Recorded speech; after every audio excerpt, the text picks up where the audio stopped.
Preparation for any entrance test can be stressful, but if you're equipped with the right strategies, the accomplishment of this goal can be easy. My name is Brinda, and today in this session, we will talk about the strategies that will make the preparation of this verbal ability section of any entrance test easy for you. But before we begin, let's understand what are the key areas on which you will be tested.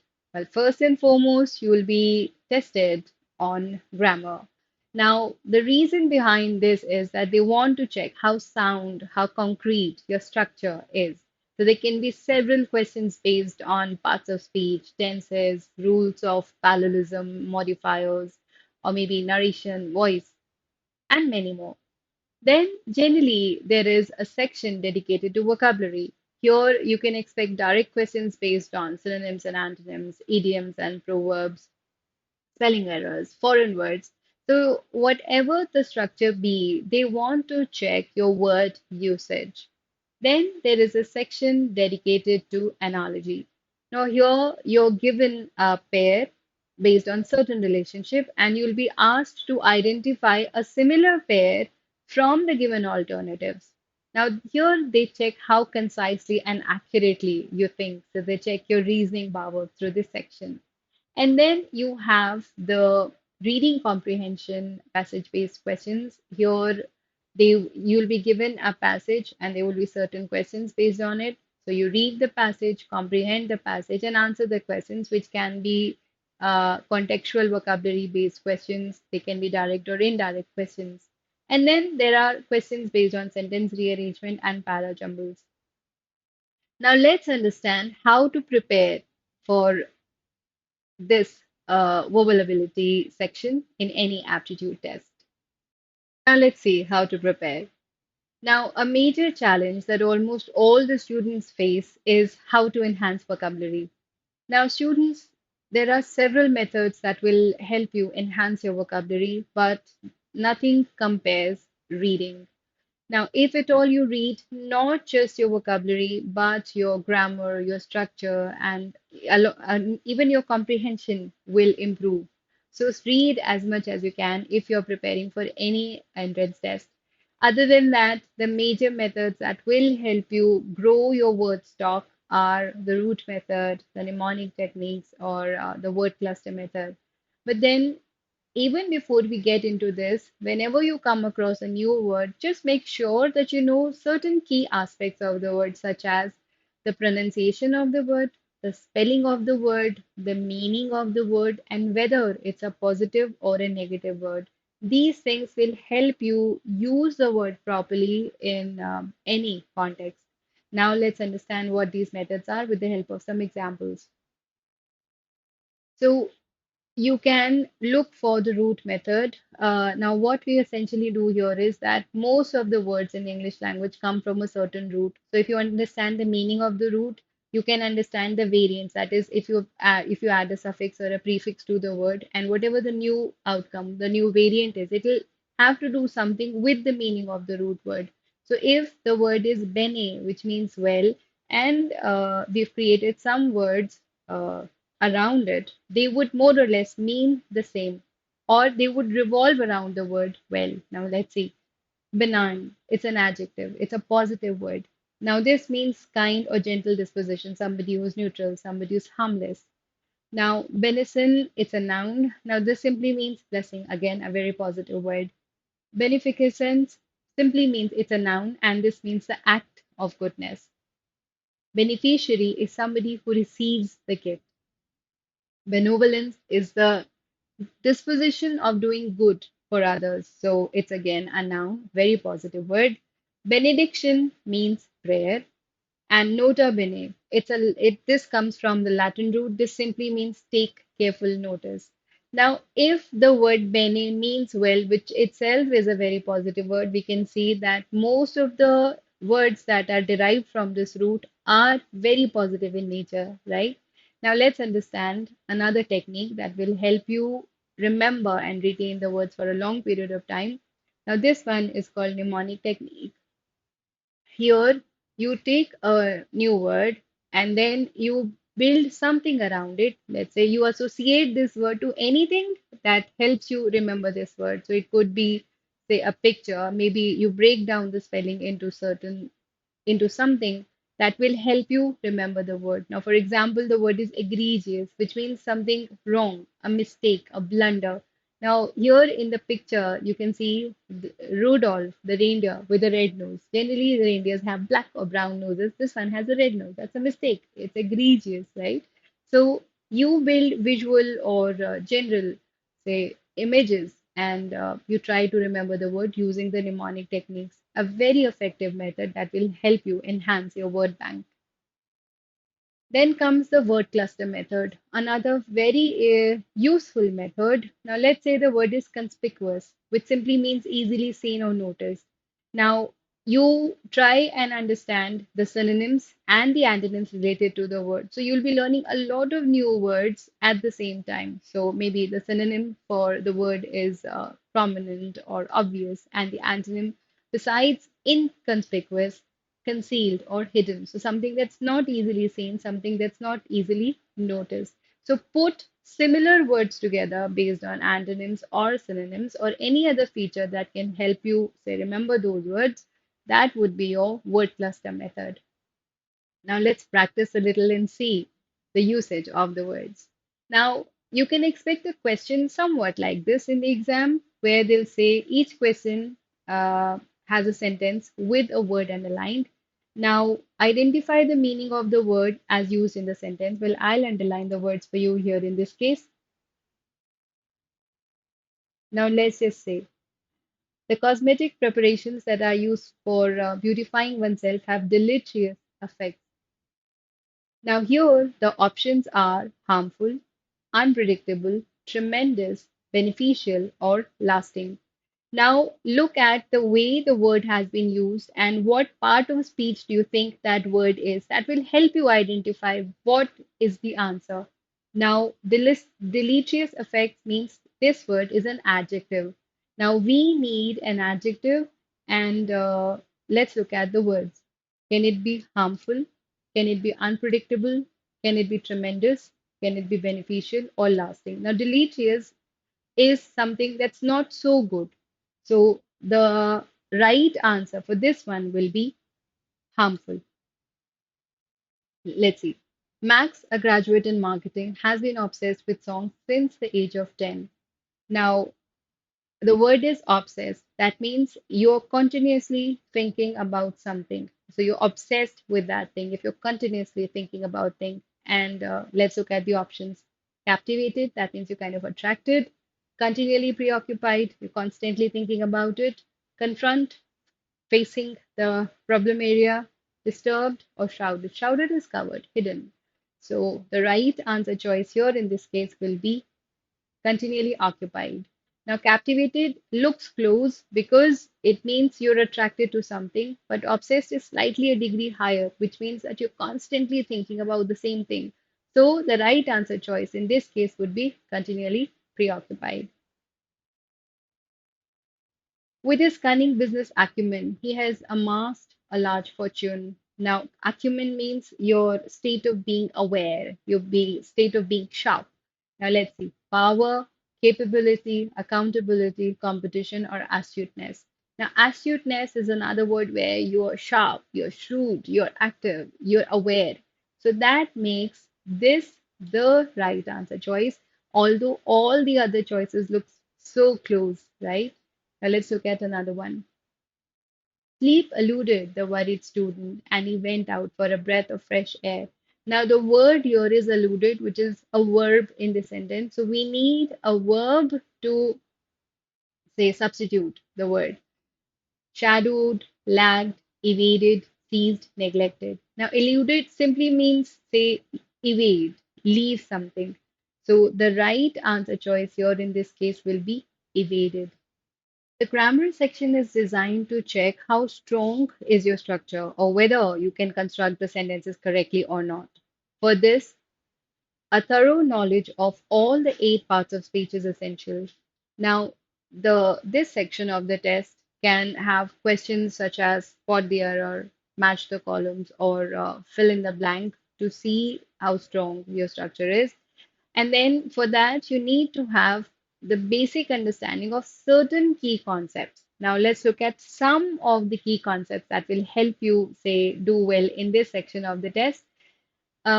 Since and for are generally used when we talk about time. Now, since talks about point of time and for talks about period of time. Let's look at certain examples. Now we have been playing here dash 8 o'clock this morning. Now see, since we are talking about a particular point of time when we started playing, so we will use since here. So we have been playing here since 8 o'clock this morning.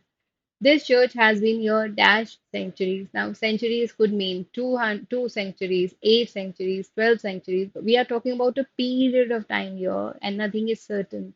So, for is the most appropriate choice here. So, this church has been here for centuries.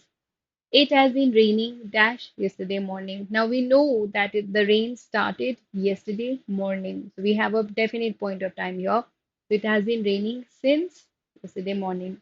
My friend has been married dash a long time. Now see, we are not really sure when they got married, but we know that they have been married for a long period of time.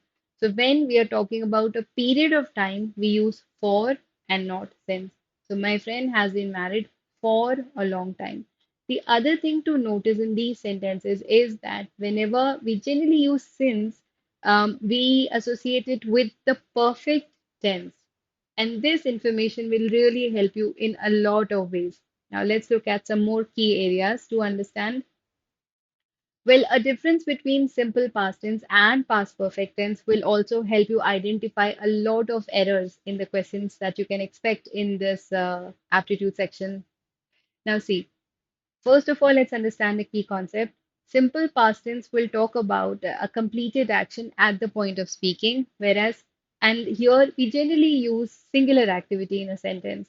But then in past perfect tense, we talk about, say, two consecutive activities. So we talk about sequentializing them. So first, we see which activity happened first, and we place the perfect form with that activity. So for example, the child had slept before the mother arrived. So there were two consecutive actions. The child slept and the mother arrived. What happened first? The child slept first. And then what happened? The mother arrived. So we place the perfect form with the activity that happened first. The child had slept before the mother arrived.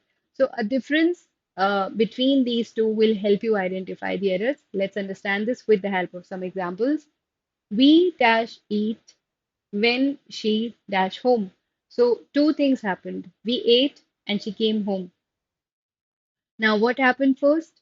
When she came home, we had already eaten. So, first we had eaten and then she came home. So, we place had eaten with the first activity and then simple past tense with the activity that happened soon after it. So, we had eaten when she came home. Last year, Sona dash all the tests. Now, a singular activity, we have time bounded. There's no reason for you to use any other tense but simple past tense here. So last year, Sona cleared all the entrance tests. Simple past tense. I went to the library, dash some books, and dash home. Now see, here we are talking about a series of actions that happened, say, one after the other. So I went to the library, took some books, and went home. I dash home to find that someone dash into the house. Now you reached home and then you realize that something had already happened.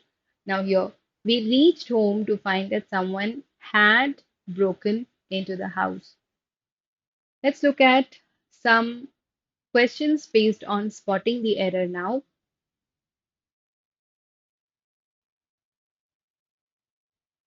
He told me that he wrote a letter to his superior for a certain reason. Now, see, there are two things that happened in this sentence. One, he told me something, and some about something that he had already done beforehand. So, if this is simple past tense, this should have been past perfect. So, he told me that he had written a letter to his superior for a certain reason. He had written a letter for a certain reason. I am working at my present job since the day a son was born to my brother. Now, since talks about the point of time, or it rather talks about when the action began in the past, the point of time when the action began in the past. So, if at all that is the case, we should use the perfect tense here. So, I have been working at my present job since the day a son was born to my brother. That means the my present job started when a son was born to my brother, and I have been working till the present date since then. Now let's look at some more examples. After Ravi read the magazines and watched TV program, he decided to go out and meet some friends. Now see, again, there are multiple activities that happened one after the other. So first, what did he do? First, he read the magazines and watched TV, and then he decided to go out. So let's place perfect form with the activities that happened first. So after Ravi had read the magazines and watched TV, he decided to go out and meet some friends. As he dived from the springboard, he was terrified to see that the water was drained from the pool the previous night. Now, see, again, two activities. He dived from the pool, and then he realized that the water had already been taken out from the pool the previous night. So instead of was drained, this should have been had been drained from the pool the previous night. As I'm suffering from fever since morning, I shall not be able to attend the function you're going to organize this evening. Now see, since talks about the point when the action began. So since morning, I am I have been suffering from fever.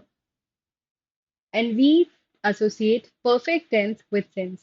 So as I have been suffering from fever since morning, I shall not be able to attend the function.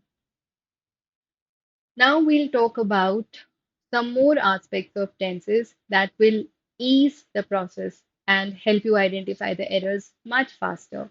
Now, there are certain words that generally take singular verb when these are used in a sentence. For example, if I were to use each or every in a sentence, it's generally followed by a singular verb. Similarly, neither and nor. They either take a singular verb or they go by or they agree with the subject that's placed closer to the verb. Either and nor work in similar fashion. They'll either take a singular verb or in certain circumstances, the subject placed closer to or will or closer to the verb will agree with it in number. One of the is always succeeded by a plural noun but a singular verb, along with as well as. They both generally take singular verb when used in a sentence. Now let's understand this better with the help of some examples. Every dog in this city is required to have a license on its collar. Neither Rishi nor Ria, both singular in number, is helpful. Neither the principal nor the teachers, different in number. Principal, teachers. Now, what's closer to the verb? Teachers, plural, were convinced. Ram, as well as Hari and Ali, like hot curry because the subject of this sentence is Ram and not Hari and Ali. The television along with the cabinet. Now, the subject of this sentence is television, not along with the cabinet, which is very safely placed inside the commas, is to be sold. So the TV along with these things is to be sold. One of my friends has a fine collection of stamps. So you have many friends. One out of them has a fine collection of stamps. So he's into philately. Now let's understand some conjunctions because this is one concept that will help you identify a lot of errors in the aptitude section of the sentence test. Now let's see. Some basic ones are although, though, even though. Now what they do, they kind of show contrast and turn the sentence around. That's the beauty of these connectors. So let's say, let's understand this with the help of an example. I enjoyed the course, although I would have liked more practice. Now, what I'm saying here is that I enjoyed the course, but there is a catch here. Not everything was picture perfect. There was something that I didn't like. So, what? Well, I thought the practice was missing. There should have been more practice. So, they turned the sentence around. Although we saw each other every day, we didn't really know each other so well. So, you're meeting someone every day, still you don't know the person so well. When you expect it, so if you're meeting someone every day, it's expected that you should know the person well. But no, there's a twist in the sentence. It turns around. So you don't know the person so well. Even though she spoke very quietly, he understood every word. Now, this person speaking very quietly, still the person is able to understand what the first person is talking about. So shows contrast, turns the sentence around. Similarly, we have some more connectors that work on similar lines. Very useful. These will help you identify not just the errors, they will help you get your parajumbles also right. Now, let's see. Despite and in spite of, they both again show contrast in the sentence.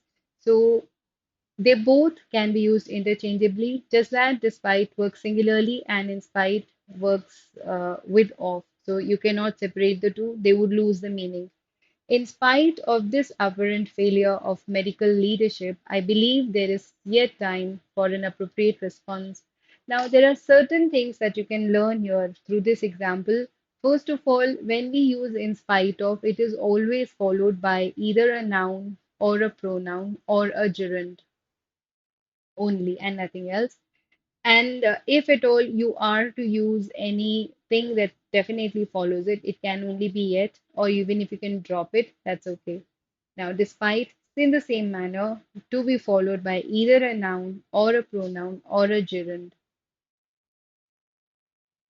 Whereas when we use although, though, or even though in a sentence, the order that these follow, that after although we place the noun or pronoun, and then this is followed by a verb, noun or pronoun, that is the subject of the sentence, followed by a verb, noun or pronoun, followed by a verb. That's the order these follow.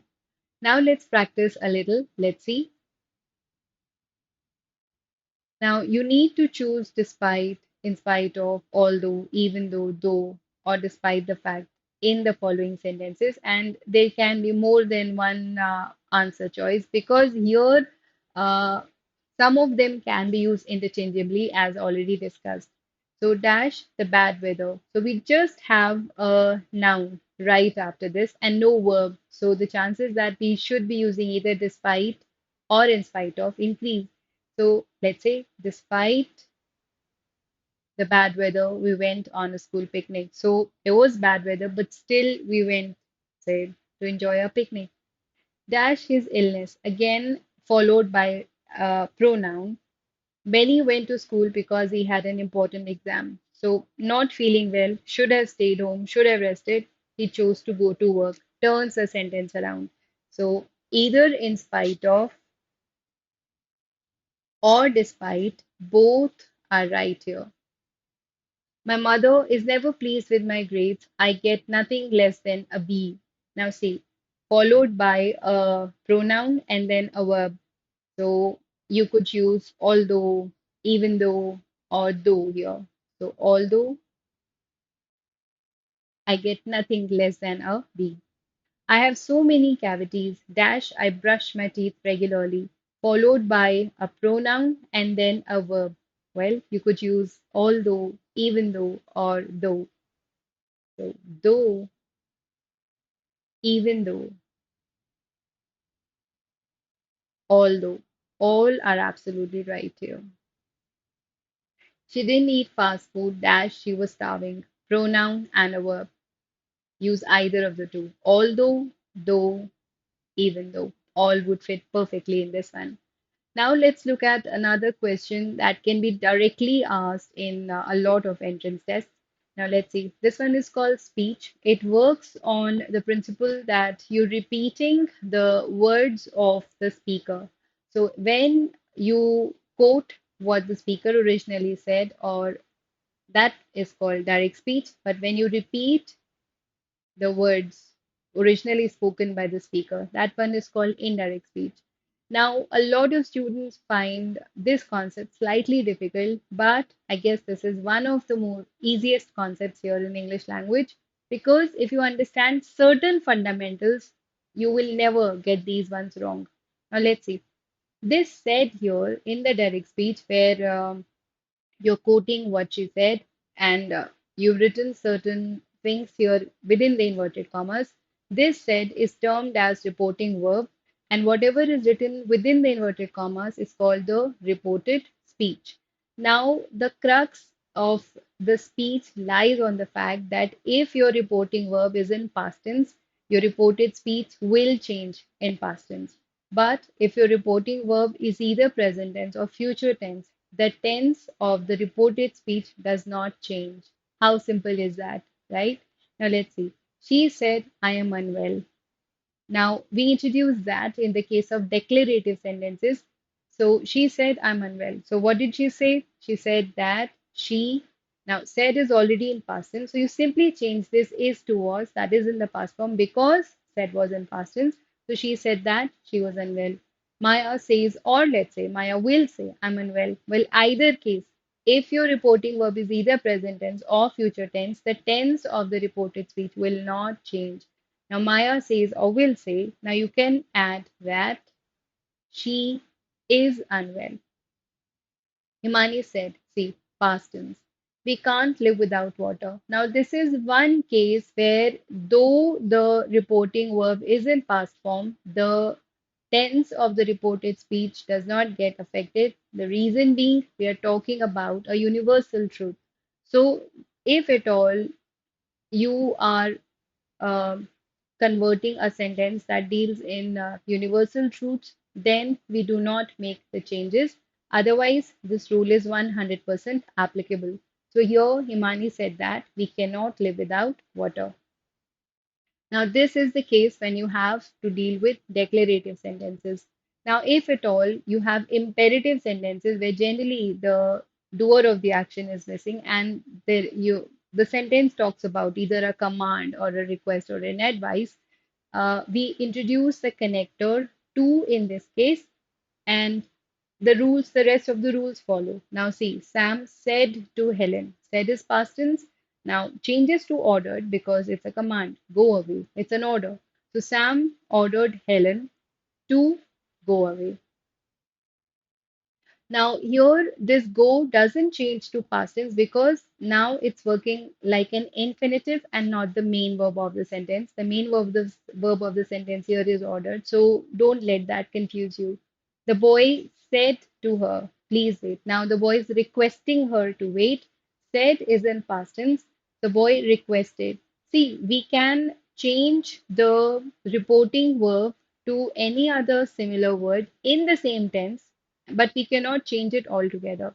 So the boy requested her, see, we've introduced the connector to wait.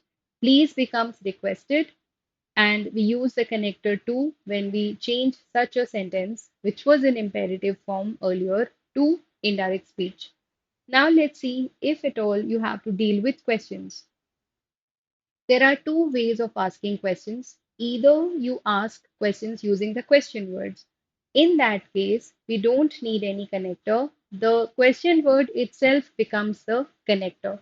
So he said to me. Now said is again in past tense. So this becomes he asked me what.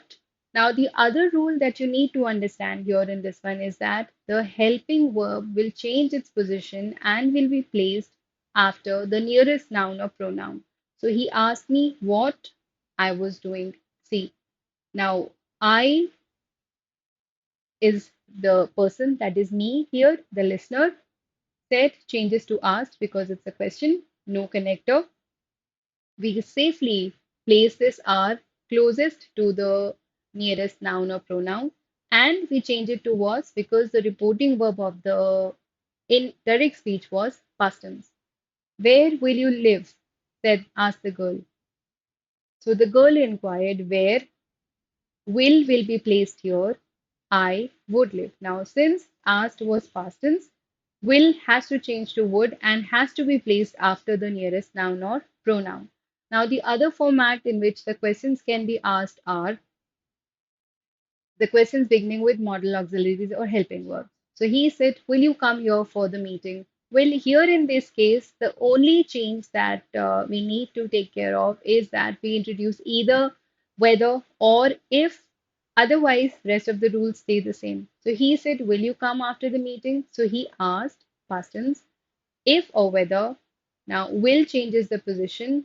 They would, or he would, or she would, whatever, would come for the meeting. Now, let's look at some questions to understand the concept better.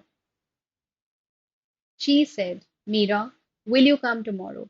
Now, she said, now here, Mira is the listener here in this part. So, either, I could say, she said to Mira, or if I write, she said, Mira, they both mean the same. There's no difference in the two.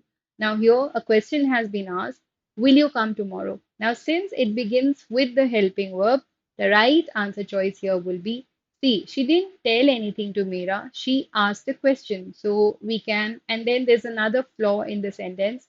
Uh, if the reporting verb of the base sentence was simple past tense, this should not have been say this should not have stayed intact. This should have changed to past tense. So there are three problems in this answer. So you can eliminate it. She asked Mira if she would come the next day. Looks good. Let's check the other answer choices. She asked Mira that. Well, if you remember, in the case of questions, we either do not use any connector or the question word becomes the connector. So this one is wrong. Again, there is a will. Again, there's another flaw. That and will. So there are two flaws. Eliminate them. So we are left with only B. Let's see if this is okay. So since it's a question, she asked Mira. It began with will. So they have used if. Now will should come here and change to its past form. So if she would come, tomorrow changes to the next day. So B is the most appropriate answer choice in this one. Now let's look at another one. Now we need to complete the passage by choosing the most suitable option after reading the comic strip. A teacher asked his student. Now the teacher has asked a question. This is in past form. These are the key things that you need to say look for when answering or dealing with questions based on speech. So it's asked and it's in past form. So let's see. Based on this, we'll choose the answer. So a teacher asks his student, and then there's a blank. Why the sea water is hot in the evening? Now, see, this is not universal truth. So is not exactly right here. Why was the sea water? Now, if it's a question, this was should have been placed here. So again, this is not right.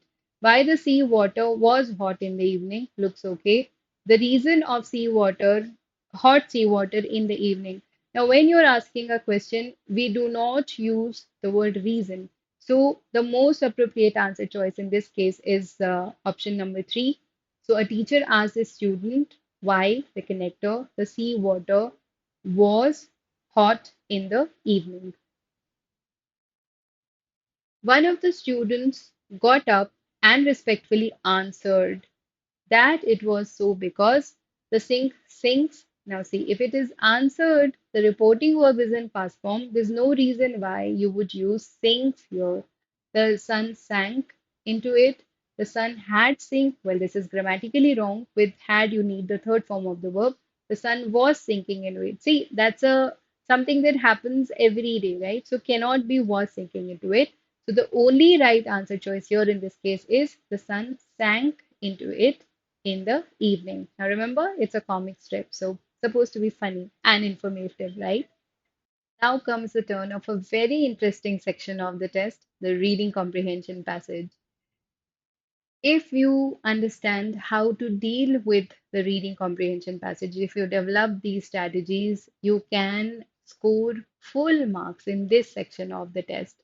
Let's understand how. First of all, learn to skim, that is, read the passage at a glance. You don't have to understand each and every word. It's okay if you don't understand the meaning of few words in the passage. Just have a slight idea as to what the passage is about. So you can say understand the meaning of say first paragraph and then understand the meaning of the second paragraph and have a general idea as to what the passage collectively talks about. So that is what they call skimming. So reading at a glance and trying to understand the meaning of the paragraph and not the meaning of each and every word. Then you should understand how to scan. That is, when you read the question, you come across the words that you have already read in the passage. So you jump from the keyword to keyword and you try and get your answer from there. So there is no way your answer will ever go wrong, and you'll be really fast in your approach. Then focus on the first line of each paragraph. That will generally give you a very good idea as to what is to follow in the rest of the lines because these lines will more or less support the first line of the paragraph. And look for the keywords such as although, though, most, some, all, any. These words will help you identify a lot of things while you look for the answers. So let's look at this passage and understand how to go about it. Well, this one talks about Japanese swords. So I've highlighted certain words for you. So the passage mainly talks about the Japanese swords that have been recognized as one of the finest cutting weapons created in history, and these have been considered a splendid weapon, and they have spiritual entity. Now, these are important because these are not only important to the wielder, that is the one who will be using it, who used it, but the ones who created them. So, all in all, in the first paragraph, we are talking about the importance of Japanese swords. The second paragraph talks about the master smith, the creator of the sword. Now, they were not considered the finest artists, they were just considered someone who created these and but then they took great care while creating these ones because the forging process took hundreds of hours and they had to heat, hammer, and fold the blade many times before it finally took the shape they wanted them to take. Now they created the blade and it had a sharp, durable cutting edge. Now they were flexible and they would not break easily. Now, it was common, though optional, for a master smith to place a physical signature on the blade. Though since they had but though they had this structural signature based on the structure due to which his own secret forging process. So every master smith had his own special way of creating a sword that was based on the structure. Now they had this high level of devotion and the swords reflected their personality, honor, and ability. So that is what the passage is all about. So it mainly talks about the Japanese swords and the mastersmiths that created them. Now let's look at the question and try to figure out the answers. Now the first question is the primary purpose of the passage, a very important question type. So you need to have a good understanding of the overall gist of the passage to get this answer right. Now let's see. Challenge the observation that the Japanese sword is highly admired by historians. Well, did the passage talked about this? Apparently not. Introduce new information about the forging process of the Japanese swords. Well, it did not talk about any new information, especially about the forging process. Identify how the Japanese sword is now perceived much for its artistic qualities as its military ones. Well, the first half of the sentence looks good, but did we talk about the military aspects of the sword? We just talked about the samurai wielding it. We did not talk about military concept anywhere in the passage. So that makes it an extreme option. I think this will be eliminated. Explain the value attributed to the Japanese word. Well, this looks like the soul of the passage. So, what was the passage also all about? The attributes, the good values associated to the Japanese word, right? So that could be one good answer choice. Now let's see, let's look at the next question. Which of the following can be inferred about the term structural signature in the passage? Now, one key method of getting the answer quickly and correctly is look at the keyword and go back to the keyword in the passage. Let's look at the options first, then we'll switch back. It indicates the inscription that the smith places on the blade during the forging process. It implies the particular characteristics of a blade created by Smith's unique forging process. It suggests that each blade can be traced back down to a known master smith. It reflects the soul of the samurai who wielded it. Now, the question talks about the structural significance. Structural signature. Let's go back to the passage and find out that word. So we read about structural signature only here in this part of the passage. Now this says that it was common, though optional, for a master smith to place a physical signature on the blade. In addition, every master smith had a structural signature due to his own secret forging process. So now let's go back to the options and see what's the right answer. It indicates the inscription on the that the smith placed on the blade during the forging process. Now the inscription was the physical signature, which was optional.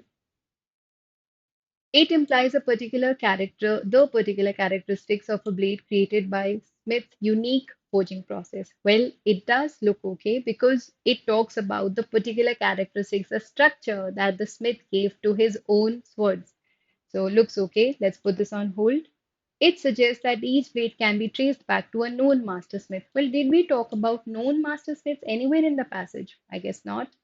It reflects the soul of the samurai who wielded it. Well, we are not talking about the samurai's wielding. When we are talking about the structural signature, you can easily eliminate this. So the most appropriate answer choice is number two, and therefore option B is your right answer, should be your right answer choice in this case.